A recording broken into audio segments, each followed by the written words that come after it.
Hey everyone, Curse Deck Builder here, making our way to 10,000 decks assisted. And here we are with Yurlok of Scorch Thrash. Great name. And this is a group slug deck from Nemzix, who says, "This is my favorite deck at the moment. The goal is to damage everyone at the same time. It ends up building to a lot of damage pretty quickly if they aren't playing much interaction. I have played it several times, but only won once with it. Well, let's see if we can increase the number of wins for you. As always, this deck list will be in the video description below, and I think it's a great idea, always a great idea, that while you're watching, while you're listening, or even before, pause the video, open up this deck list, take a look yourself, see what you would suggest, see what you would change. And if you think of things I don't think of, well, put it in the video comment section below so that we can work together to make this the best deck possible. So, who is Yurlok and why are we using them? Well, Yurlok of Scorch Thrash is 4 mana in Jund, Vigilance 4/4, and says a player losing unspent mana causes that player to lose that much life. This is a rule called mana burn that used to exist before my time in Magic, where if you made more mana than you could use at the end and that mana would leave your mana pool, it would actually deal damage to you. I'm not entirely sure why this was ever a rule, and I completely understand why it was taken out, but I know some old fogies that love old rules, so I feel like this kind of commander would be very, very attractive to them. This means that we want to be able to give our opponents additional or, you know, just too much mana than they know what to do with. And of course, with that in mind, Yurlok has an ability where you pay 1 mana, tap it, and each player gains Jund in mana. So at least does 3 damage to each player unless you can spend the mana yourself. Now, this aspect of the deck of giving people additional mana has some limitations, obviously. Depending on who your opponents are, they might have use for this mana, and you might not be making the most out of it.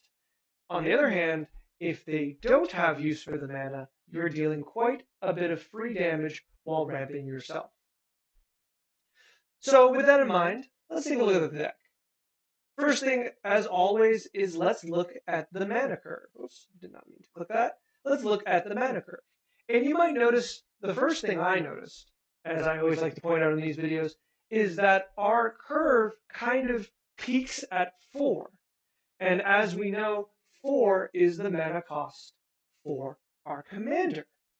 So, with that in mind, we are primarily going to pick apart these 4 mana cards and only play the ones that are the best. Because otherwise, this is quite directly interfering with our game plan. Because almost every single one of these cards is secondary to Yurlok itself, so all of these are just a little weaker. The other thing I note, just by taking a quick look, is that we have 30 basics, we have almost no mana rocks, and very little ramp. So even before we look at the 4 drops, I think something we're going to do is we're going to talk about mana. This deck assist is going to be very straightforward. I feel like a lot of the cards and additions I'm going to suggest are going to be kind of general cards that make your deck function, and a lot of the cuts I'm going to point out are going to be cards that reduce the power or synergy of your deck because mainly of their mana cost. So, lands, I don't want to go through the whole thing of lands, and perhaps this setup makes me feel like you didn't want to type out the rest of your lands, but you should absolutely be playing as many dual lands, as in dual color or 3-color lands, or any color lands as you can. Noticing that even command tower is missing makes me assume you just wanted to save time by not typing out the whole list. But if you are playing command tower, please play command tower. Please play a number of red, black, green cards. I will leave it to you because budget will be a big thing for it, but you are playing a 3 mana commander, so you need very specific mana. And as stated just before, we are playing a 3-color 4-mana commander, which means you know what I'm about to suggest. We're going to play signets. In 3 colors, we have access to 3 signets, 3 talismans, and you should be playing all 6. Now, there is an exception to this, and the exception is that signets outside of Arcane Signet do have a bit of clunkiness to them, and you might be taking 1 or 2 points of damage here and there, because, for example, if you want to cast something with 2 green, and you have only 1 green, and you have Gruul Signet, when you tap Gruul Signet, I hope you have a way to use the red that it also produces. Otherwise, our boy Yurlok is going to deal that damage back to you. This is a pretty minimal thing, but something to consider. So out of signets, your options are Arcane Signet, as always, and then Golgari, Gruul, and Rakdos Signet, which you should definitely play. And then after, in our talismans, we have Impulse, Indulgence, and Resilience, and I believe you should play all 3 as well. One of the things is we're playing a pseudo ramp deck, even though it doesn't feel like it, because Yurlok creates 2 extra mana for us out of 1 mana, and we want a deck that can use that mana. So what we should be thinking of is ways to ramp when we don't have Yurlok. So the signets, the talismans, both of these cards are very very good at ramping us into Yurlok, and after that, ramping us into other cards. So that is one thing I want to directly point out. The other thing I want to bring in, though you're playing some of it, is the classic, hey, let's draw some cards in black setup. You're already playing Night's Whisper, but Read the Bones is nice and easy for you to play. A very, very nice card draw effect. And Phyrexian Arena is also here as 3 mana repeated draw. And I'm not going to suggest Greed because it is a 4, but I am going to suggest Underworld Connections, which has a similar effect to Phyrexian Arena, where you will be drawing an extra card a turn for 1 life and tapping a land. I think the inclusion of those cards will give you just a little more card draw. None of them are 4 mana, such as Ambition's Cost, and that will help the deck move a little cleaner. I also think, for what it's worth, it's kind of surprising to me that you aren't playing Lightning Bolt. I think you should absolutely be playing Lightning Bolt. It is just a fantastic card in red most of the time. Think of how many commanders you can destroy for 1 mana, but also you're playing a burn deck, and sometimes you're just going to hit someone in the face with a Lightning Bolt, especially because I believe you are also playing Fiery Emancipation, which means that Lightning Bolt is actually 9 damage. So absolutely play the Lightning Bolt. You're in burn, you're in group slug, you should make the most of it. I think there's one more of that kind. Where is it in sorceries? Let's see if you're playing it. There's a few cards that are each opponent damage. It's each player actually is the one I'm thinking of. And let's go from mana value, and I am looking for 2 mana Flame Rift. So Flame Rift effects as well. There's a lot of cards that do things like that. Consider these as well, because once again, very good group slug. It hits you, but generally you are fine with it. You want to cause the most amount of damage and chaos, play these kinds of cards. All right, so let me take a second, and we're going to look at these 4 mana cards. We're going to do it through this little bar here, because this gives us the most kind, where we can see all of them together, and we can be picky on them because we want less of these. We also ideally want to divide some of these also into the higher mana costs. Now, I'm not going to have tons of suggestions, but something I want you to consider is that Yurlok gets you from 4 mana to 6 if you don't play a land, and then for 4 mana to 7 if you do play a land the next turn. And so you do have the ability to reasonably play higher mana cost cards, and I think it's something you should be taking advantage of. So just consider that as you replace cards, you can go a little higher here and there. So let's take a look at what we have. Fate Unraveler is an Underworld Dreams style card. It is much easier to cast. It is an enchantment creature and deals 1 damage every time an opponent draws a card. Though I think this is fine, I just don't think this is where you want to be. This is one of your weaker 4 mana cards. I think it's an easy cut. If you want this kind of effect, and I'm not going to tell you for each card what to replace, but wow, that was a really bad misspelling I did before. Painful Quandary does something like this at 5 mana, where it repeatedly does ping your opponent. You know, it doesn't do the exact same thing, but every time they cast a spell, they're going to be punished unless they discard a card in addition. Things like this are just going to be better. Every single one of these cards at 4, you're going to look and you're going to say, can I have this at 5? Mogis, God of Slaughter, will deal 2 damage to each player on each opponent on their upkeep unless they sacrifice a creature. I don't particularly like this card because it is dependent on whether or not your opponents have creatures. And what it really says is your opponents will take damage until they can't, and then sacrifice creatures as long as they want to. So this can never do the last points of damage to an opponent, which are usually the hardest to get, and therefore I don't particularly like this. I think Mogis is really strong in decks that are very good at pressuring your opponent's boards, and I find this deck has a bit of a hard time. Nightshade Traveler, I actually have a direct trade-off already. Should be Zozu the Punisher. So Nightshade Harvester, I said Traveler, didn't I? Nightshade Harvester that says whenever your opponents play a land, they will lose 1 life and Harvester will grow. Unfortunately, that's 4 mana, so it fights with our commander, whereas Zozu deals 2 damage whenever a player plays a land, so it's double the damage, though it does it to you and Zozu does not grow. It is, once again, 3 mana, much easier to deal with, and so I will recommend that change right away.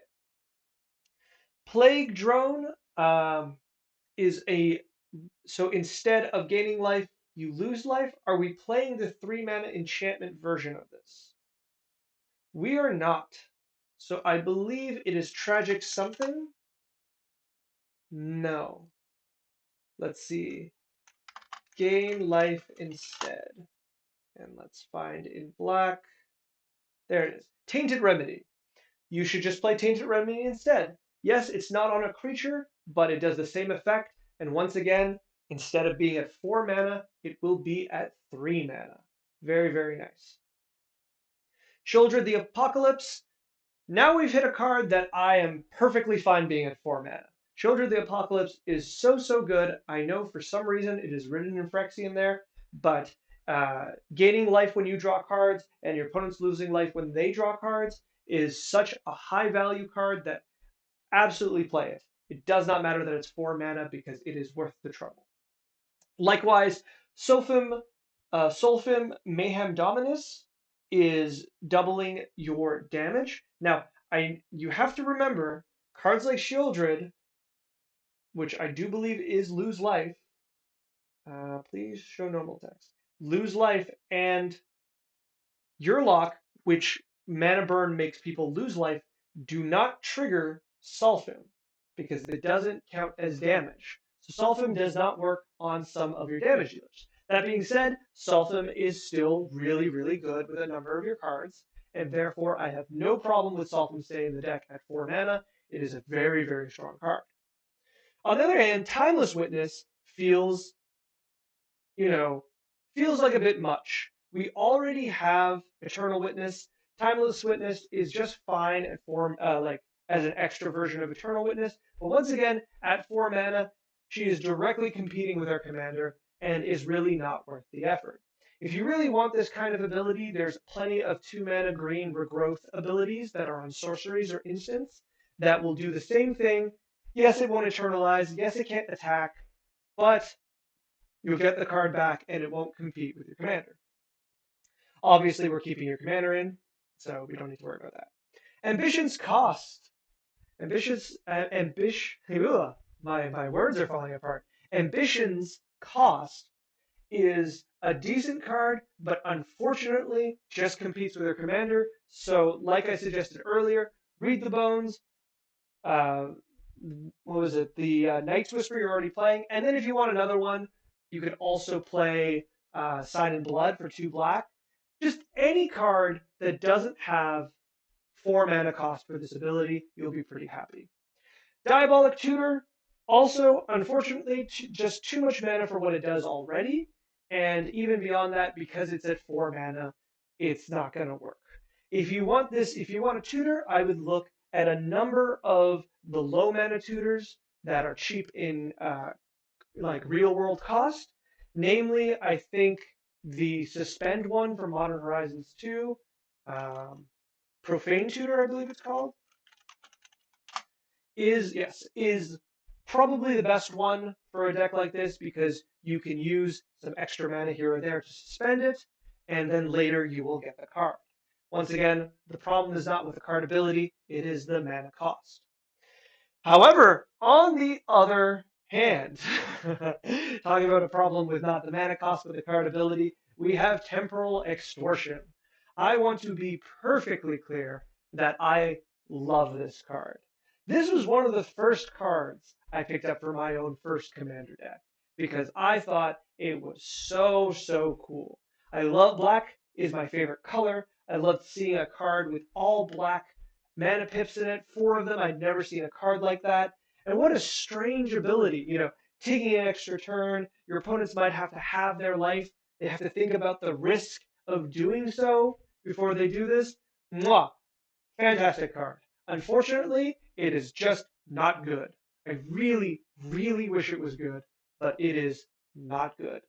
Why is it not good? Well, first of all, black is really hard for this deck to cast.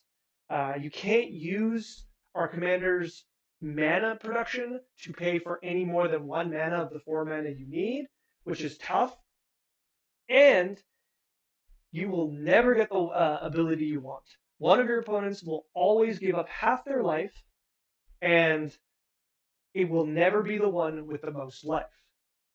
You have to remember that Temporal Extortion is so dangerous when your opponents are all at 40 life, or your opponents are all at 60 life. The sheer damage this spell does, with that in mind, is amazing. But it's likely that each of your opponents are at 60 life. None of them are going to have their life total. They'll just give you the other turn. And the next turn, how likely is it for you to be able to do 30 damage? So most likely, you're going to get the less powerful effect. Then, let's look at the opposite situation where you've been playing for, quite a bit of time. You've been, taking your opponents down. You've been doing a lot of group slug. Now your opponents have like 15, 20, and let's say like one person's at 8. Well, they're probably going to pay half their life. And yeah, it's going to be a substantial amount of damage, anywhere between like 4 to like 10, 15 damage, but that's not that much when you really think about it. The amount of damage you do, considering that you output like 9 damage a turn with just Yurlok, a 4 mana card that threatens to do like an additional 7 to 10 damage isn't that impressive. It's just clunky. You have to remember cards that give your opponents a choice. The choice is they're always going to take the choice that's best for them and worse for you. And something to consider is that that's already a bad deal on a one-on-one game. But here you have 3 opponents, and I'm sure you know this, but they're allowed to talk to each other and strategize against you when this card comes up. If you played this card against me, and one of your opponents is gonna have to give up half their life, well, we're gonna talk about it. We're gonna find some kind of you know some kind of agreement between ourselves that benefits us the most and you the least. And there are cards. Something I talk about every now and then is soft power, and especially soft political power in this game. And what that means is you want cards that put your enemies against each other without it seeming like that's what you're doing. You give them creatures to attack each other, you give them incentives to attack each other, and you don't need to convince them. They'll do it themselves. Well, this card is actually kind of the opposite, where you're actually incentivizing your opponents to work together, and that's really bad. especially since you're already the most threatening player at all times when you sit down, because you've looked at everyone and said, hey, I know we play this game where we all try to build our board and like go into the late game, but I've showed up with a deck that just wants to beat everyone up as hard as possible, as fast as possible. Now, I think that's really, really fun, but your opponents who want to play their game might disagree with that. It makes you threatening. So playing a card like this that not only is also nebulously threatening because they don't know what you're going to do on your next turn, and kind of incentivizes them to work together, is just overall a bad time. I think I'm going to move on, but I think I've said enough bad things about this card. Once again, I love this card. I'm really sad that this card isn't as good as it should be, but that's just unfortunately how it is. All right, let's move on to the last few 4 mana cards. Crushing Disappointment is another draw card. It just deals 6 damage and draws a card at 4 mana instant. I don't hate the fact that this is an instant speed spell. It really does make me less hard on it, but once again, I think you just have to work your card draw around different mana costs. I believe there's some 5 mana cards that have similar abilities that probably do a little more because they're at 5 mana, and I would suggest just looking into those. It's nothing to do with the power level of the card for a card like this, it's just the mana cost is wrong. Let's look at Isolation Cell. Whenever an opponent casts a creature spell, that player loses 2 life unless they pay 2. I think this is fine. This is really close, though. Isolation Cell can be really, really good, or it can be really, really bad.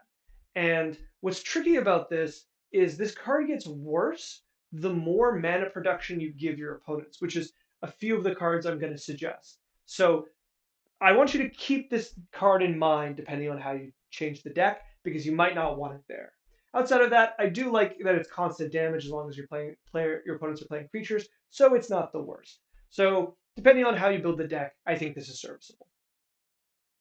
Blood Reckoning, I don't like these kind of effects myself. Uh, your opponents just aren't going to attack you if it's going to hurt them too much, and 1 life per creature isn't that much. Remember, it's loss of life, so we can't double it. So instead, what's really happening is that your opponent with the 6/6 is going to attack you with just the 6/6, and the token player with 50 creatures is just not going to attack you unless it kills you, right? If it's gonna cost them 20 life to kill you and not lose the game right after, they'll attack you with 20 creatures. So Blood Reckoning, not a great ability. There is a 3 mana version of this card. If you really like the ability, please play that one instead. Let me double check that you're not already playing it. And yeah, Hissing Miasma. Okay, so you're already playing it, so I would just continue using Hissing Miasma and lose the other one. Court of Ambition. Yeah, excuse me, a bit of a yawn. Hmm. This is close. This is close. I do really, really like it here. I'm gonna say keep this for now. I think it can be very, very good. Considering the amount of pressure you're putting on your opponents, you're almost not upset if they attack you, because then they have less blockers for you to attack into them. So overall, big fan of this, especially if you use it alongside, a I don't really have that many earthquake effects, but if you had a way to then like wipe the board right after, I think it would be particularly good. All right. Leyline of Combustion. I don't know. I think that's dependent on how interactive your opponents are. I'm going to let it go. I think it's feasible. I think it's reasonable. Especially you said your opponents have a lot of interaction. I'll leave that here. Mana Barbs, absolutely leave Mana Barbs. Mana Barbs is so, so good in a deck like this. Absolutely keep it. Just make sure you don't lose the game. Primal Order. Now, this might be the reason you're playing 30 30 basic lands, but I think this is close. I really, really like where you're going with this. I get that it's kind of like a Mana Barbs, but you're in 3 colors, so there's a lot of situations that you're going to be hurt more than your opponents, and you want that to be the other way. You want these cards to pressure your opponents more than they pressure you, and I think this one doesn't do that. Revenge of the Ravens. I know I just said no to Blood Reckoning. Revenge of the Ravens is close because it gains you life, which is really, really relevant. But I think you're playing enough cards that like prevent life gain, including you. Could be wrong if you're playing Reign of Gore. It doesn't seem like you are. So perhaps it's fine. I will leave. Wait, you're playing Sulfuric Vortex. Okay, with the lack of life gain with Vortex, which is a really good card, I would probably just cut this as well. Once again, if your opponents are attacking into you, you're probably fine. You're probably getting ahead very, very quickly. Okay, so though I've gone a bit quickly, how are we on time? Okay, I'd like to go in and say my suggestions real fast. I think, like I said before, the majority of the thing think needs to happen in this deck. I think the next draft can be very much quickly improved by just removing as many 4-drops as you can, introducing a bunch of mana rocks, introducing a little more card draw, and then the deck will be very, very much more fluid, and you will have a lot more success out of that. I think you will be very happy. So those are my general few suggestions, but I do have a few more suggestions that I think are worth making. Um, the first ones, I'm going to just plug them together, are mana increasers. Belby gives 2 mana per player that have taken damage to the active player that isn't you. Heartbeat of the Spring allows all lands to tap for double, and Dictate of Karametra does the same thing. Now, the reason you play these cards is that with your Yurlok out, all of this uncontrollable mana that your opponents are getting is going to deal damage to them. Is it going to deal a lot of damage? I don't know. That's going to be really dependent on how your opponents can use that mana, and that these cards might be very, very foolish things to give to your opponents. So that's really going to be for you to decide. This is the traditional build of Yurlok, is that people are going to put these mana doublers that their opponents can take advantage of, which tend to be cheaper in terms of real world money because they let your opponents tap mana. So it is a very affordable way to build your commander deck. After that, I've got 2 suggestions to make that I think you should consider. Tyvar. Tyvar is really, really good with your commander.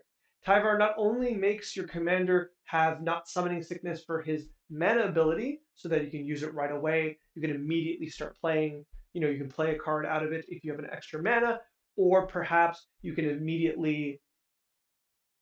No, that's it. Yeah, you can immediately, if you have mana, give everyone's a little bit of mana, and then play an extra card out of it, or just burn every player for 3. But the main reason I really like him is just the untap up to 1 target creature. With Yurlok, who is your commander, so you always have access to. This makes Yurlok tap to add 4 additional mana to yourself, and 6 additional mana to each of your opponents. Now that's a lot of mana for them to get for free during that step. But remember, depending on what you're playing, you can give them this mana at difficult times or not ideal times for them, or in 3, like in 2 packets as opposed to 1, so you can ensure they're not going to play a 6 mana instant spell. That being said, assuming they don't have a spell to cast, they're immediately going to take 6 damage each, which is 18. I guess I should say they're going to lose 6 life each, which is 18 across the board, which is really, really impressive. And don't forget, just using Tyvar for this does give you a total of 6 mana out of the 2 you put into it, which allows you to cast a number of your spells with a very, very low cost. And I think that's really, really good. The other one, just on my mind because it was just reprinted, Exsanguinate. But I also want to just suggest any of the X spells that you have access to in red and black. Exsanguinate is the strongest because it gains you life. I know I just talked about sulfuric vortex preventing you from gaining the life, but I think Exsanguinate is so strong that it's absolutely worth playing nonetheless. This will just create a large amount of damage across the board, across your opponents, and much more importantly, it will gain you tons of life to keep you in the game so you don't burn yourself out. I said deals damage, but once again, I want to be specific. This loses life and does not work with damage donors. All that to say, I think a card like this could be very, very good, and it's just been reprinted, so it should be cheap to pick up. All right, so those are just some general suggestions. I would really like to see the next draft of this deck because I think it can go in a very like once we smooth out some of these of the mana problems and a bit of a card draw, I think the deck will see a lot more success. So you don't feel like you're stuck playing one card a turn every turn at 4 mana, and you're kind of stuck thinking about which cards you're going to play or if you're going to play your commander, right? If you play Yarlock and then Yarlock dies, that puts even more pressure on all the 4 mana cards in your deck because you still cannot play both a 6 mana card and a 4 mana card on the same turn for a very long time. Whereas, if you lose your lock and you go and you put your fifth land down, you're kind of okay with it because you can just go ahead. Like you're not; those two cards aren't competing. You can play your 5 mana drop and move forward. Just things to think about. Once you make that draft, or if you'd like to show me any other draft, there is a link in the video description below that you can fill out a form and I'll take a look at your deck. And if you'd like to bring your deck to the front of the queue to make sure it's the next one I work on, there is a link down there for that too. As always, if you can do the whole YouTube thing, like, comment, subscribe, I would be very, very appreciative. And honestly, I love Yurlok. Yurlok is the kind of commander I've been thinking of building on the side for a while. It looks like a lot of fun. I love group Slug. I don't really care for long commander games, and I really like the idea of just speeding them up across the board so that you can shuffle up and start a new one right after. I'm now realizing you're already playing Painful Conjuring, even though I suggested it. I apologize for that. I think I've been really much so focusing on the 4 mana cards, so if I see another draft, I will try to make sure to cover everything, but I was feeling that the 4 mana cards were the ones we should focus on. All right. Good luck.